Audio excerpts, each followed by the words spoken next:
فرزند زہرا یہ حالات برے ہیں۔ کاشانۂ بصیرت ایک ایسا مکمل یوٹیوب چینل جس پر محروم بصارت کے لیے بالخصوص اور تمام افراد کے لیے بالعموم سینکڑوں کی تعداد میں اسلامی کتب دستیاب ہیں۔ لہذا گزارش ہے کہ آپ اپنی ذمہ داری نبھاتے ہوئے کاشانۂ بصیرت کو سبسکرائب کرنے کے ساتھ ساتھ بیل آئیکن کو پریس کیجیے تاکہ آپ علم کے حصول کے ساتھ ساتھ مذہب اہل بیت کی اشاعت میں بھی اہم کردار ادا کرتے رہیں۔ کاشانۂ بصیرت، کاشانۂ بصیرت، کاشانۂ بصیرت۔ فرزند زہرا یہ حالات برے ہیں۔ السلام علیکم ورحمۃ اللہ وبرکاتہ۔ سامعین، آپ سماعت فرما رہے ہیں کہکشان نیستی، آیت اللہ سید علی قاضی طباطبائی سے متعلق ایک مستند داستان جسے تحریر کیا ہے محمد ہادی اصفہانی صاحب نے۔ آج ہم آپ کے سامنے اس کی 29ویں ریکارڈنگ پیش کر رہے ہیں، صفحہ نمبر 414، اور داستان بیان کریں گے محمد تقی بہجت۔ 1355 قمری اور 1936 عیسوی، اور داستان شروع ہو رہی ہے سورہ یوسف کی آیت نمبر 39 سے۔ بسم اللہ الرحمن الرحیم۔ یا صاحبی السجین ارباب متفرقون خیر ام اللہ الواحد القہار۔ نجف میں طباطبائی برادران کی کبھی شدت سے محسوس ہوتی تھی۔ دو بھائی جن کے بارے میں معلوم نہیں تھا کہ کس نے دوسرے کو پیچھے چھوڑ دیا ہے، وہ میرے استاد سید علی قاضی کے ساتھ میرے رابطے کی کڑی تھے، لیکن حد سے بڑی ہوئی غربت اور ان کی تبریز میں موجود زمینوں سے آمدنی نہ پہنچنے کی وجہ سے سید محمد حسین کو اس سینی سمیت جس میں وہ کھانا کھاتے تھے اپنے گھر کا تمام سامان بیچ دینا پڑا، اور وہ خالی ہاتھ نجف سے تبریز واپس چلے گئے۔ اس تمام صورتحال کے باوجود استاد نے، جو کہ تیز پرواز عقاب کی مانند تھے، سید محمد حسین کی نجف میں آمد کے ابتدائی سالوں میں ان سے طنزیہ انداز میں کہا تھا، سید محمد حسین، تم اس قدر تجملات کے ہوتے ہوئے کہیں نہیں پہنچو گے۔ میں بھول نہیں سکتا ہوں جب غروب کے اوقات میں ہم استاد کے گھر جاتے تھے، کبھی وہ سید محمد حسین کو نماز پڑھانے کے لیے آگے بڑھا دیا کرتے تھے اور وہ بھی استاد کے حکم کی اطاعت کرتے تھے۔ نماز کے آخری سجدے میں لطیف اور سوزناک آواز میں جو آسمانی مناجات وہ پڑھا کرتے تھے، اسے میں کبھی بھی نہیں بھول سکتا ہوں۔ اللہم فاطر السماوات والارض انت ولی فی الدنیا والآخرۃ توفنی مسلما والحقنی بالصالحین۔ اگرچہ خود استاد نے بھی طباطبائیوں سے کہا تھا کہ وہ صورتحال کے پیش نظر ایران واپس چلے جائیں، لیکن ان دونوں درخشاں ستاروں سے دوری خود ان کے لیے بہت تکلیف دہ تھی، اور جب بھی وہ انہیں یاد کرتے ان کے اشک جاری ہو جاتے تھے۔ لیکن کیا کیا جا سکتا تھا؟ تقدیر اس طرح لکھ دی گئی تھی کہ استاد کے شاگرد ایک کے بعد ایک ان کی شمع وجود کے اطراف سے پرگاندہ ہو جائیں۔ رضا خان نے سرحدوں پر عراق میں رقم کی منتقلی کے خلاف سخت پابندی لگا رکھی تھی، لہٰذا نجف میں میری تقریباً 12 سالہ اقامت کے دوران شاید 10 ایرانی بھی نجف نہیں آئے تھے۔ غربت اور مشکلات نے نجف کے اکثر طلباء اور اساتذہ کو جکڑ رکھا تھا، حتیٰ کہ میرے بزرگ استاد سید محمد اصفہانی بھی اپنے گھر کا سامان فروخت کر دینے پر مجبور ہو گئے تھے۔ خود استاد بھی بارہا مجھ سے قرض لینے پر مجبور ہوئے تھے۔ دوسری جانب سید ابو الحسن اصفہانی نے، جو کہ حق و انصاف کی بات ہے ایک بزرگ مرد اور باتقویٰ انسان تھے، مصلحت یہ سمجھی تھی کہ وہ حوزہ نجف صرف اور صرف فقہی اور اصولی علوم تک محدود رہے۔ اسی لیے نجف میں دوسرے علوم کا بازار مندی کا شکار ہو گیا تھا اور دیگر علوم کے علماء ایک کنارے لگ گئے تھے۔ اس دوران استاد کے خلاف بعض طلباء کی جانب سے ایجاد کی جانے والی محاذ آرائی کی وجہ سے عملاً وہ گھر تک محدود ہو کر رہ گئے تھے۔ ان کے گھر پر پتھر مارے جاتے اور انہیں صوفی کہا جاتا۔ جہاں تک میں استاد کے بارے میں جانتا تھا وہ صوفیوں سے متنفر تھے اور صوفی مسلک درویشوں کے مسلک سے مکمل طور پر زاویہ رکھتے تھے، لیکن ایک گروہ تھا کہ اگر کوئی صدر المتعلین مولانا روم، حافظ یا ابن عربی کا نام بھی لیتا تو اسے مکمل منحرف اور خطا کار سمجھتے تھے۔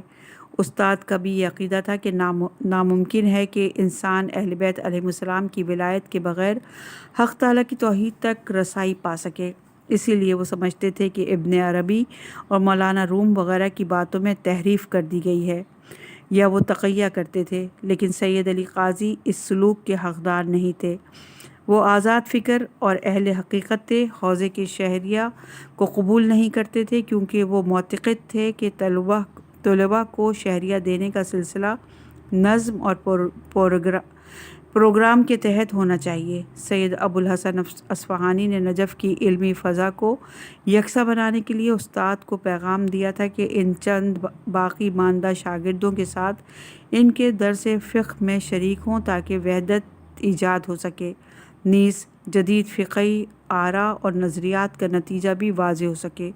استاد کے لیے ان کے درس میں شریک ہونا کوئی مسئلہ نہیں تھا، لیکن ان سے کہا تھا آج کا درس فقہ مرکز زعامت اور حوزہ کے لیے مبارک ہے، اور در حقیقت آپ کی اجتماعی مرکزیت کے اعلان کے باعث اعلیٰ اور ادنیٰ آپ کے گرد جمع ہوتے ہیں، مگر آپ یا آپ کے نزدیک افراد کو اس سے کچھ حاصل نہیں اور نہ ہی اس سے کوئی فائدہ ہوگا، لہٰذا میں یہ مناسب نہیں سمجھتا کہ اس شور شرابے اور ہنگامے میں حصہ لوں، ورنہ کیا ہم مدرسہ قوام میں فقہی مسائل پر بحث کرنے کے لیے حاضر نہیں ہوا کرتے تھے؟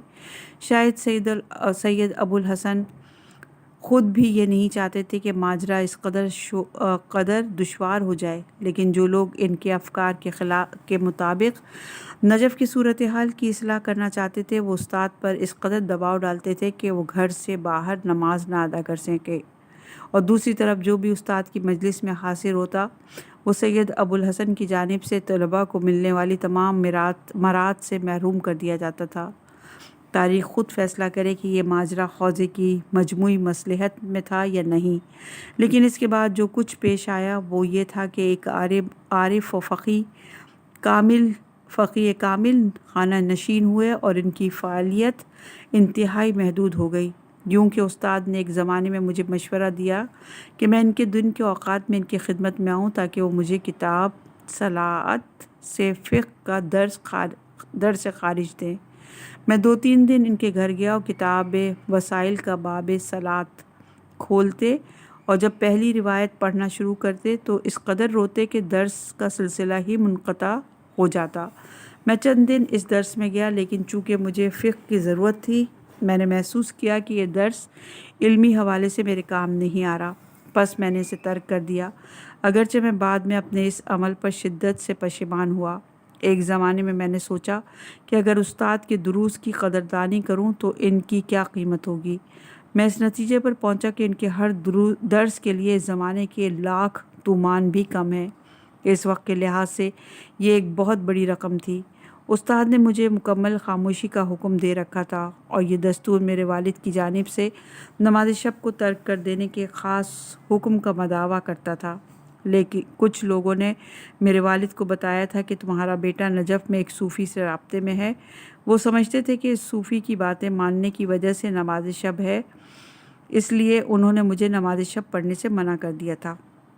لیکن استاد ایسا عجوبہ تھے جو زمان اور مکان سے ماورا تھے، اور بعض اوقات جب میں نجف میں تھا یا جب میں ایران واپس چلا گیا تھا تو انہیں مکاشفات اور اعلیٰ احوالات میں اپنے احوال کا ناظر اور خیال رکھنے والا پاتا تھا، اور ان کا یہ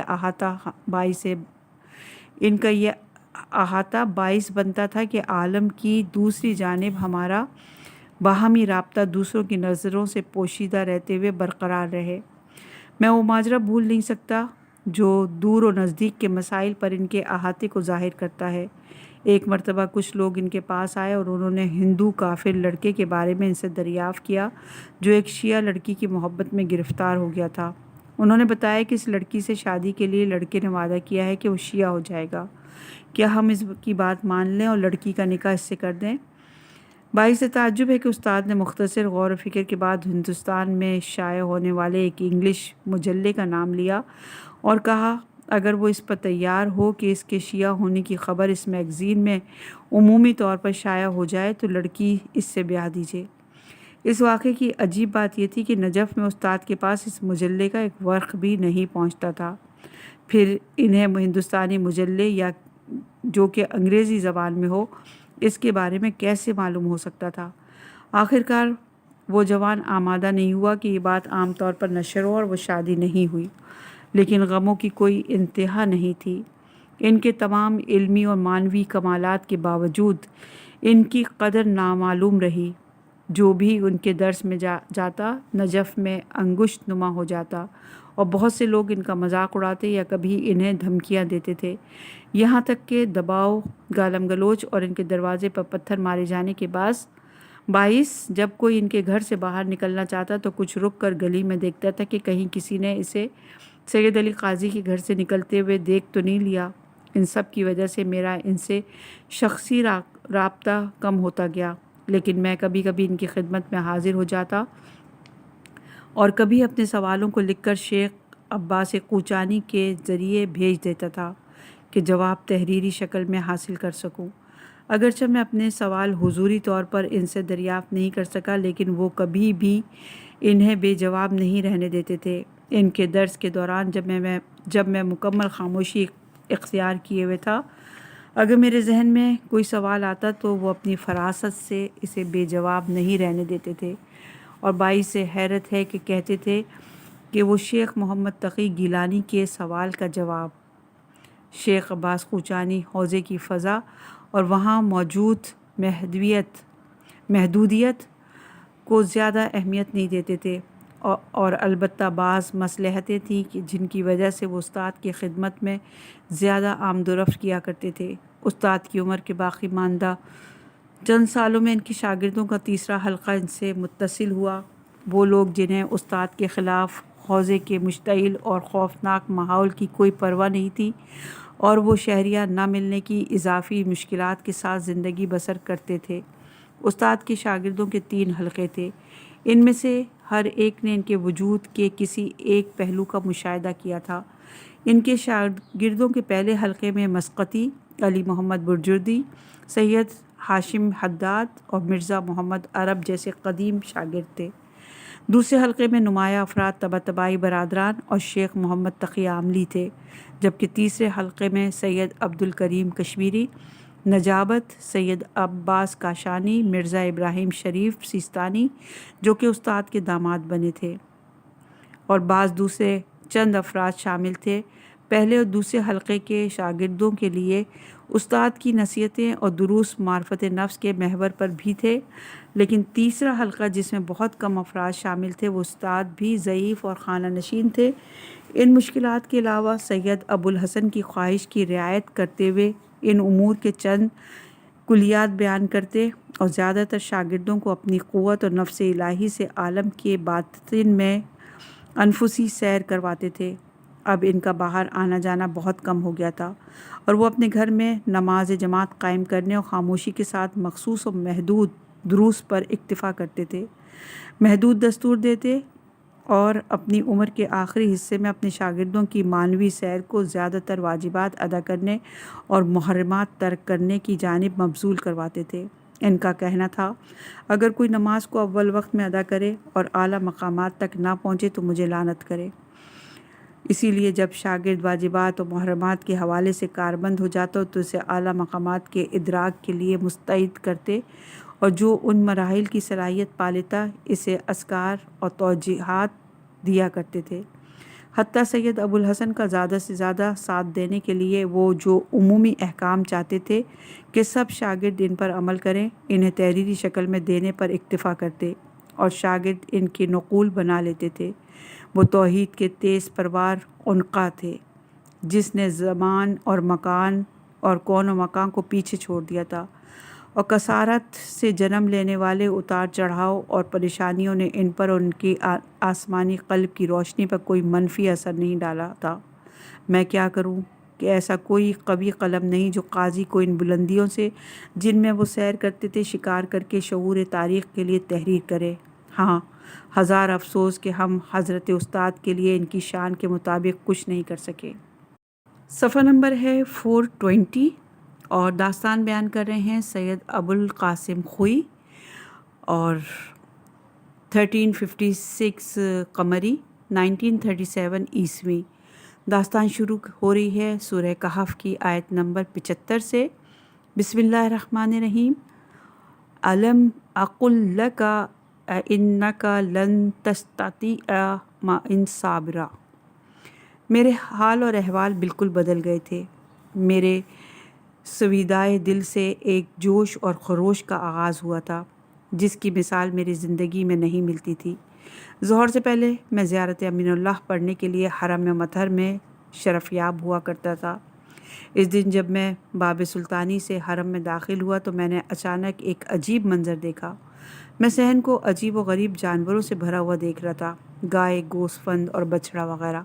میں نے جتنی بھی کوشش کی لیکن ادراک وجود کی اس پرت کو اپنے لیے ناقابل برداشت پایا، اور وہ برزخی شہود میری نظروں سے اوجھل نہیں ہوا۔ آخرکار مسئلے کے حل کے لیے انہی کے پاس پہنچا جنہوں نے میری درخواست پر ان عوالم کا دروازہ مجھ پر کھولا تھا۔ میں نے ان کی خدمت میں حاضر ہوتے ہوئے کہا، آقا، یہ حالت ختم نہیں ہو رہی، میں عالم کو اس طرح نہیں دیکھنا چاہتا ہوں۔ میرے استاد قاضی نے کہا، سید ابوالقاسم، تم نے خود کہا تھا کہ تم دیکھنا چاہتے ہو، اب چونکہ نہیں چاہتے ہو نہیں دیکھو گے۔ انہوں نے ایک تصرف انجام دیا اور میری وہ حالت ختم ہو گئی۔ میں زیارت کے لیے حرم جاتے ہوئے یہ سوچ رہا تھا کہ سید علی قاضی کے درس میں کس طرح پہنچ گیا تھا۔ میری صبح و شام فقہی اور اصولی علوم میں غور و فکر میں گزرتی تھی، اور میں نے بہت جلد حرم کے ایک حجرے میں درس خارج کا حلقہ شروع کر دیا تھا۔ میں نے اپنی تمام فکری توانائی اور ہمت امر خدائے متعال تک پہنچنے میں لگا دی تھی، اور حلال اور حرام الہی سمجھنے میں زندگی بسر کر رہا تھا، لیکن سب کچھ ایک جوان طالب علم کے درس خارج میں آنے سے تبدیل ہو گیا۔ شیخ محمد تقی بہجت، مختصر پیکر، لاغر صورت اور تقریباً 20 سالہ۔ مجھے معلوم نہیں تھا کہ اس کی موجودگی کے باعث میرے دل کے گوشوں میں چھپی پیاس سر اٹھا لے گی۔ خدا ہر ایک کے لیے خود اس کے مطابق اتمام حجت فرماتا ہے۔ شیخ محمد تقی ایک عرصے سے میرے درس میں آ رہے تھے، لیکن اس دن میری زندگی ان کے ہاتھوں مکمل طور پر بدل گئی۔ میں دو زانوں بیٹھا ہوا اپنی زندگی کی تاریخ میں پہلی بار درس خارج میں مباحث سے الفاظ بیان کر رہا تھا، اور موضوع اس بارے میں تھا کہ کیا لفظ ایک سے زیادہ معنی میں استعمال ہو سکتا ہے۔ میرے چند شاگرد جو مجھ سے تقریباً 15 سال چھوٹے تھے درس میں شریک ہوتے تھے۔ میں اپنے اصولی تفکر میں اس بات کا قائل تھا کہ لفظ کو ایک سے زیادہ معنوں میں استعمال نہیں کیا جا سکتا ہے۔ میری نظر میں اس کی دلیل یہ تھی کہ عالی اور استقلالی بیک وقت اکٹھے نہیں ہو سکتے۔ عالی یعنی کسی چیز سے عبور کر کے کچھ اور دیکھا جائے، اور استقلالی یعنی خود وہی چیز مد نظر ہو۔ اس دن میں اپنے شاگردوں کے لیے اپنے تفکر کی پرتوں سے پردہ ہٹا رہا تھا۔ میں نے دیکھا کہ شیخ محمد تقی کے چہرے پر کسی کلام کا اثر ہے جسے بیان کرنے یا نہ کرنے میں وہ ہچکچا رہے ہیں۔ چند لمحوں بعد انہوں نے ایک بات کہی جس کے درست یا غلط ہونے سے ہٹ کر میں شدت سے اس میں الجھ گیا۔ انہوں نے ان دونوں کے اکٹھا ہونے کے عدم امکان پر مبنی میرے یقین بیان کے جواب میں کہا، ہو سکتا ہے کہ انسانی نفس قوت کے اس مرتبے تک پہنچ جائے کہ ان دونوں کو باہم اکٹھا کر سکے۔ ہاں، انہوں نے یہ جملہ کہہ کر جو بظاہر مجھے شکار کرنے اور میرے تہذیب و سلوک اللہ کے آگے تسلیم ہونے کے لیے تھا، ایک کاری ضرب لگائی تھی۔ کافی دن اس بات کے امکان پر غور فکر کرتے ہوئے گزر گئے۔ میں نے انہیں جو کہ زیادہ تر گہری خاموشی میں زندگی بسر کرتے تھے قمر بنی ہاشم کے علیہ السلام کے صحن مطہر میں دیکھا۔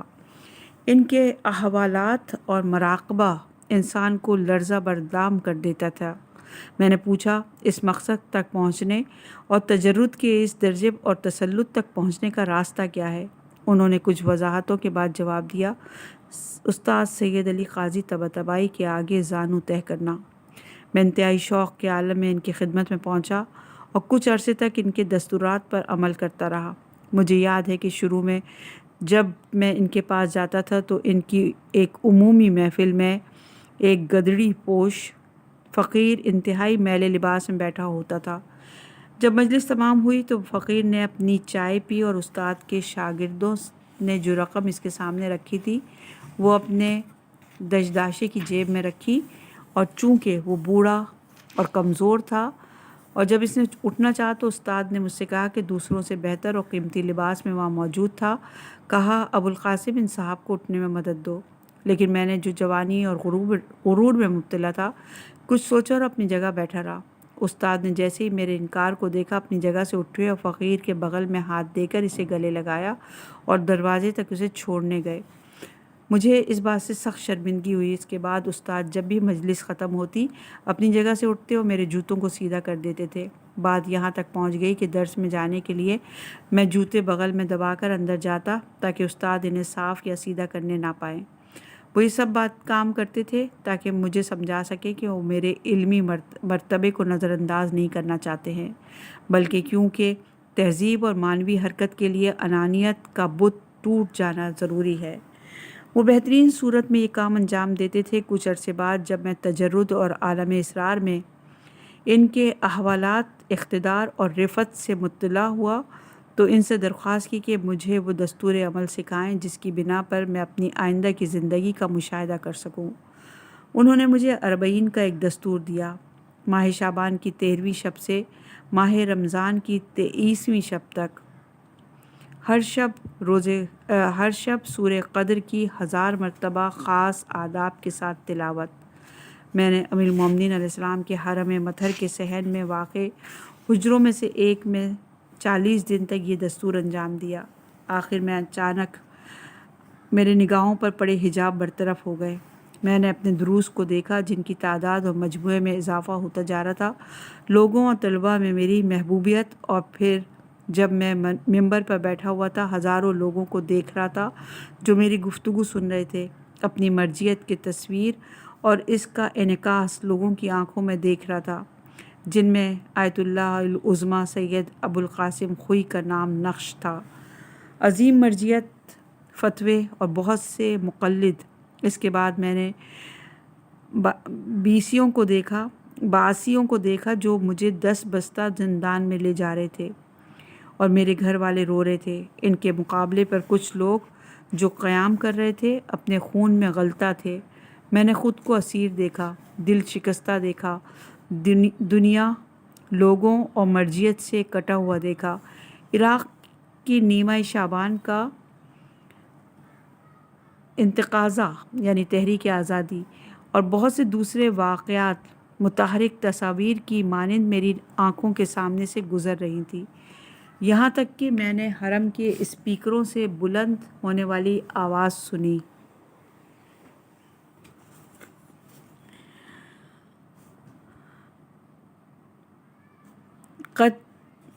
قد توفی مرجع الدینی آیت اللہ عظمیٰ سید ابو القاسم خوئی رحمۃ اللہ۔ مجھ پر کپکپی طاری ہو گئی۔ اگرچہ وہ چاہتے تھے کہ مجھے آگے میری برزخ دکھائیں، لیکن مجھ میں وہ دیکھنے کا حوصلہ نہیں تھا۔ جو کشف میرے لیے واقع ہوا تھا اس حالت سے باہر آیا اور خوف و ہراس کے عالم میں حجرے سے باہر نکل گیا۔ جب میں نے یہ استاد کو بتایا تو انہوں نے فرمایا، اگر آپ ڈرے نہیں ہوتے تو اپنی برزخ و قیامت بھی دیکھ لیتے، اور میں جانتا تھا کہ اگر وہ کچھ کہیں تو اس میں کسی شک کی گنجائش نہیں ہے۔ اس واقعے کے بعد استاد نے مجھے ایک ذکر کی تعلیم دی جسے ایک خاص موقع پر انجام دینا تھا، لیکن میں جو کہ فقہ اور اصول، رجال اور حدیث میں علماء سلف کے اقوال پر تسلط رکھتا تھا، جب اس ذکر کے لیے آمادہ ہوا تو پوری کوشش کے باوجود مجھے یاد نہیں آیا کہ استاد نے کیا فرمایا تھا۔ استاد نے مجھ سے کہا، سید ابو القاسم، تمہیں اس راہ کے لیے نہیں چاہا گیا ہے، اپنے مسلک میں چلے جاؤ اور جس راستے پر تھے اسی کو جاری رکھو۔ ہاں، اس جملے کو میں نے دوسری طرح سے ان کے بزرگ شاگرد سید محمد حسین طباطبائی سے سنا تھا، جب میں ان کے گھر میں ہونے والی محدود مجالس میں شریک ہوتا تھا۔ وہ کچھ عرصے پہلے اپنے بھائی کے ہمراہ نجف جا چکے تھے۔ وہ بھی ایک عجیب اور اہل کمالات طالب علم تھے، اور اکثر اوقات ہمارے درمیان سخت اصولی بحث چھڑ جاتی تھی، اور ہم دونوں علمی مباحثوں میں ایک دوسرے کے ساتھ قاطعیت سے بحث کرتے تھے، اور وہ اپنے موقف پہ جس پر مکمل احاطہ رکھتے تھے پہاڑ کی مانند اٹل تھے۔ میں بھول نہیں سکتا جب وہ مصائب اور مشکلات کے باعث نجف کو ترک کر رہے تھے تو رخصت ہوتے ہوئے انہوں نے مجھ سے کہا تھا، آقا سید ابو القاسم، ہم نے نجف اور اس کی سرداری آپ کے لیے چھوڑی اور ہم چل دیے۔ اس عظیم استاد کے شاگرد کا یہ بزرگ کلام ایک گھنٹی کی مانند میرے کانوں میں تھا، اور مرجعیت کی بلندیوں پر میرے وجود میں ریاست طلبی کے خیال کو نابود کر دیتا تھا، مگر میں استاد کے شاگردوں اور خود ان سے ایک خاص عقیدت رکھتا تھا، اور جب تک میرے وجود میں ان کے کلام کو سمجھنے کی توانائی تھی میں ان کے پاس جاتا اور وہ خطوط جو اپنے شاگردوں کو لکھتے تھے ان پر عمل کرتا تھا۔ جیسا کہ حرام مہینوں کے آغاز کے بارے میں انہوں نے لکھا تھا کہ لیکن ایک وقت کے بعد جب میں سمجھ نہیں سکا کہ وہ کیا کہہ رہے ہیں میں ان کی خدمت میں حاضر ہوا۔ اس کے باوجود عمر کے آخر تک ان سے میری خاص عقیدت باقی رہی تھی۔ یہ ماجرا جاری تھا یہاں تک کہ میں نے اس عظیم اور حیرت انگیز مظہر کی درد آور شب وفات کا مشاہدہ کیا۔ صفحہ نمبر ہے 425 اور داستان ہے لوازمات و وظائف۔ 1357 قمری 1938 عیسوی۔ داستان شروع ہو رہی ہے سورہ مومنون کی آیت نمبر 73 سے، اور بیان کرتے ہیں۔ بسم اللہ الرحمن الرحیم۔ وَإِنَّكَ لَتَدْعُوهُمْ إِلَى صِرَاطٍ مُسْتَقِيمٍ۔ الحمدللہ رب العالمین والصلاة والسلام علی رسول المبین ووزیرہ الوصی الامین وابنائہما خلفائے راشدین والذریۃ الطاہرین وخلف الصالح والماء المعین صلی اللہ وسلم علیہم اجمعین۔ آگاہ و متوجہ رہو کہ حرام مہینے رجب، شعبان اور ماہ رمضان جو کہ اہل عرفان کے نزدیک حرام مہینے ہیں آپ پہنچے ہیں۔ راتوں کو بیدار رہو تاکہ اپنے سفر کے لیے توشہ حاصل کر سکو، اور اس مہلت کو ہاتھ سے جانے نہ دو اور غنیمت سمجھو۔ ان کی راتوں کو جاگ کر اور دونوں کو روزہ رکھ کر گزارو، اس بات کے شکرانے میں کہ خدا نے اپنا لطف عام اور سب کے لیے قرار دیا ہے، اور شبوں کو صرف مختصر وقت کے لیے سو اور آرام کرو، اور نماز شب کو تہجد، بیداری اور نیند کی طرز پر ادا کرو، یعنی چند رکعت نماز پڑھو، کچھ دیر سو جاؤ اور پھر جاگ جاؤ، اور اسی ترتیب سے عمل کرو تاکہ نافلہ شب مکمل ہو جائے۔ اور کتنے ہی عاشق ہیں جو رات کو سوتے ہی نہیں ہیں۔ اور کتاب حق کی تلاوت کرو اور اس کی بہترین آواز اور خوبصورت ترین ترنم سے آہستہ آہستہ تلاوت کرو، کیونکہ وہ ظلمتوں اور کدورتوں کو نور اور روشنی میں تبدیل کر دیتا ہے۔ بس تم نے بلکہ کسی نے بھی قرآن کی مانند کسی اور چیز سے فائدہ نہیں اٹھایا ہے، اور جو بھی اس کے علاوہ کچھ کہے وہ سخت غلطی میں مبتلا اور خطا کا مرتکب ہوا ہے۔ اور سلام بھیجو قرآن کی اصل اور اس کی فصل محمد و آل محمد صلوات اللہ علیہم اجمعین پر، جو کہ آل اللہ کے باقی ماندہ ہیں، اور ان کے سامنے عبد محض اور ارادے سے عاری رہو۔ جو شخص بھی یہ چاہے کہ ان کی محبت کے بغیر خدائے رحمان کا قرب حاصل کرے وہ یقیناً گمراہ ہو گیا ہے، اور اس نے نعمت ولایت کا انکار کیا ہے، اور اس انکار کی وجہ سے اپنے پروردگار کی نعمتوں کو کھو دیا ہے۔ پس ان سے محبت خدا سے محبت ہے، لہٰذا تم اپنے آپ کو حب خدا کی پناہ میں لے آؤ۔ وہ خدا کی مضبوط رسی ہے، اس رسی کو مضبوطی سے تھام لو۔ قرآن سے غافل نہ ہونا اور اس کے مفاہیم سے نصیحت و دروس حاصل کرو تاکہ بلند مقامات تک پہنچ سکو۔ تمہارے لیے ہو ذکر و یاد خدا، ایسا نہ ہو کہ تم قرآن کی تلاوت اور ذکر پروردگار میں کوتاہی کرو اور کبھی بھی یہ عذر پیش نہ کرو کہ کیسے اور کس قدر اسے یاد کریں۔ یہ مہینے یعنی رجب، شعبان اور ماہ رمضان خدا کی پناہ گاہیں ہیں، ان میں داخل ہو جاؤ، لیکن ان کی حرمت کا خیال رکھو اور ان کے آداب بجا لاؤ۔ بس جو بھی خدا سے متوسل ہو جائے وہ خود کو اس کی صراط پر پائے گا، اور اگر تم نے کہہ دیا کہ اللہ میرا پروردگار ہے تو اسے کہنے والے اس کلام پر استقامت دکھاؤ اور اسے ترک نہ کرو۔ اور خداوند عزیز فرماتا ہے جو بھی خدا سے توسل پیدا کرے وہی صراط مستقیم پر اور ہدایت یافتہ ہے۔ سورہ آل عمران کی آیت نمبر 101 کا ترجمہ تھا یہ، اور سورہ ہود کی آیت نمبر 112 کا ترجمہ ہے کہ آپ کو جو ذمہ داری عطا کی ہے اس پر ثابت قدمی اور استقامت دکھائیں۔ اسی طرح سورہ فصلت کی آیت نمبر 30، اور پروردگار جو کہ جلال، مجدد، عظمت کا مالک ہے فرماتا ہے یقیناً جنہوں نے یہ اقرار کیا ہے کہ اللہ ہمارا پروردگار ہے اور اس اقرار اور اعتراف کے بعد انہوں نے استقامت اور ثابت قدمی اختیار کی ہے، ان پر پروردگار کے فرشتے نازل ہوتے ہیں۔ میرے عزیز بھائیوں، کہ خدا آپ کو اپنی اطاعت میں کامیابی عطا فرمائے۔ ہوشیار رہیں کہ ہم حرام مہینوں کی پناہ گاہ میں داخل ہو رہے ہیں۔ ہم پر خدا کی نعمتیں کس قدر بزرگ اور کامل ہیں۔ جو چیز سب سے زیادہ ہم پر واجب ہے وہ اپنی مخصوص شرائط کے ساتھ توبہ کرنا ہے، اور معروف نمازوں میں سے ماہ ذی قعدہ کی اتواروں کی نماز توبہ اور حتی الامکان کبیرہ و صغیرہ گناہوں سے بچنا شامل ہے۔ پس آپ دستور توبہ پر عمل کرتے ہوئے ماہ رجب کی پہلی شب جمعے کے دن یا ہفتے کے دن نماز توبہ پڑھیں، اور اس کے بعد اسی مہینے کے دوسرے ہفتے کو اس کی تکرار کریں۔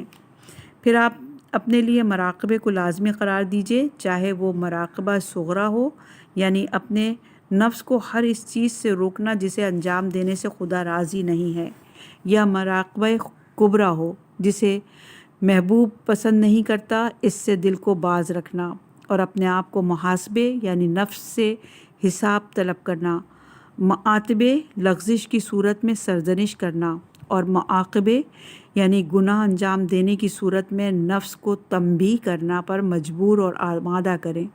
یقیناً جو بھی ذکر حق کے بارے میں متذکر ہونے اور حضرت حق متعال کی ذات اقدس سے خشیت کے مقام پر ہو، اسے مراقبہ، محاسبہ، معاتبہ اور معاقبہ کے ذریعے متذکر ہونا چاہیے۔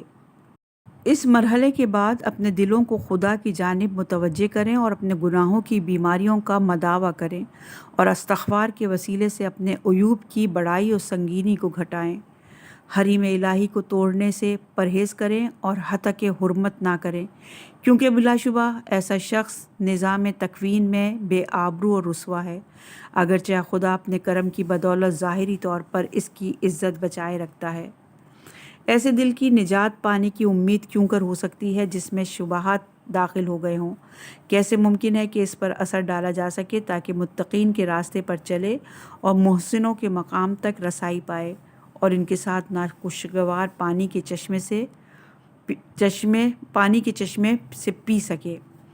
میرا اور آپ کا بھروسہ صرف خدا پر ہے، اور وہی بہترین یار و یاور ہے۔ آپ کو چاہیے کہ اپنی فرض نمازوں کو جو نوافل سمیت 51 رکعتوں پر مشتمل ہوتی ہیں ان کے بہترین اوقات میں ادا کریں۔ اگر ایسا نہ کر سکیں تو ان میں سے 44 رکعت ادا کریں، یا اگر دنیا کے مشغلوں نے آپ کو اس سے بھی محروم رکھا تو ظہر کی نافلہ ضرور ادا کریں۔ جہاں تک نافلہ شب کا تعلق ہے تو آپ کے لیے یہ جاننا ضروری ہے کہ اسے انجام دینا مومنوں اور حضرت معبود کے سالکوں کے نزدیک واجبات میں سے ہے، اور اسے ادا کرنے کے سوا کوئی چارہ نہیں ہے۔ اور باعث تعجب ہیں وہ لوگ جو کمال کے مراتب میں سے کسی مرتبے تک پہنچنا چاہتے ہیں لیکن قیام شب اور اس میں نوافل ادا کرنے سے غافل ہیں۔ ہم نے نہ کبھی دیکھا اور نہ ہی سنا کہ کوئی نماز شب ادا کیے بغیر کمال کے کسی مرتبے تک پہنچ سکا ہو۔ آپ کو چاہیے کہ رات کو قرآن کریم کی خوبصورت اور حزین آواز میں تلاوت کریں، کیونکہ تلاوت قرآن مومنوں کی شراب ہے۔ آپ کے لیے ضروری ہے کہ آپ میں سے ہر ایک کے پاس ورود اور ذکر پر مشتمل جو دستور موجود ہیں انہیں انجام دیں، اور آپ کو چاہیے کہ سجدہ یونیسیہ کی پابندی کریں، نیز سجدے میں 500 سے 1000 مرتبہ ذکر یونیسیہ پڑھیں۔ آپ کے لیے ضروری ہے کہ مشہد اعظم امیر المومنین علیہ السلام کے حرم مطہر کی ہر روز اور مساجد معظمہ کی حتی الامکان زیارت کریں، بطور مجموعی کوئی بھی مسجد ہو، کیونکہ مومن مسجد میں ایسا ہی ہے جیسے مچھلی سمندر میں۔ اور کبھی بھی اپنی واجب نمازوں کے بعد حضرت صدیقہ سلام اللہ علیہا کی تسبیحات کو ترک نہ کیجیے، کیونکہ ان تسبیحات کو ذکر کبیر شمار کیا گیا ہے۔ ہر نماز کے بعد کم از کم 1 مرتبہ ان تسبیحات کو پڑھیں۔ سالک اللہ کے اہم اور ضروری وظائف میں سے ایک نماز وتر کے قنوت میں حضرت حجت صلوات اللہ علیہا کے لیے دعائے فرض پڑھنا ہے، بلکہ وہ ہر روز اور تمام اوقات میں اور ہر دعا میں ان بزرگوار کے فرض کی دعا کریں۔ سالک اللہ کا ایک اہم اور لازمی وظیفہ یہ ہے کہ وہ جمعہ کے دن زیارت جامعہ کی تلاوت کرے، جو کہ جامعہ کبیرہ کے نام سے مشہور ہے۔ ضروری ہے کہ قرآن کی تلاوت کسی صورت میں بھی 1 جز سے کم نہ ہو۔ جہاں تک ممکن ہو آپ اپنے نیک برادران سے ملاقات کے لیے جائیں، کیونکہ یقیناً وہ ایسے واقعی بھائی ہیں جو سارے راستے میں انسان کے ساتھ ہیں اور اپنی رفاقت کے ذریعے انسان کو نفس کے ٹیلوں اور تنگ اور دشوار گھاٹیوں سے عبور کرواتے ہیں۔ اہل قبور کی زیارت کی پابندی کیجیے اور ایک دن چھوڑ کر دن کے وقت ان کی زیارت کیجیے، رات کے وقت قبرستان نہیں جائیے۔ ہمیں دنیا سے کیا لینا؟ یقیناً دنیا نے ہمیں فریب دیا ہے، ذلت و پستی میں کھینچ لیا ہے اور ہمیں عزت اور رفعت کے مقام سے نیچے لے آئیے، اور اب وہ ہمارے لیے نہیں ہے۔ کتنا اچھا ہے ان لوگوں کا حال جن کے بدن اس خاکی عالم میں ہیں، لیکن ان کے قلوب عالم لاہوت میں پرواز کر رہے ہیں۔ یہ افراد اگرچہ تعداد میں بہت کم ہیں، لیکن قوت و مدد اور واقعیت، اصالت اور حقیقت کے لحاظ سے اکثریت میں ہیں۔ میں کہہ رہا ہوں جو آپ سن رہے ہیں، اور میں حضرت حق کی ذات اقدس سے طلب مغفرت کرتا ہوں۔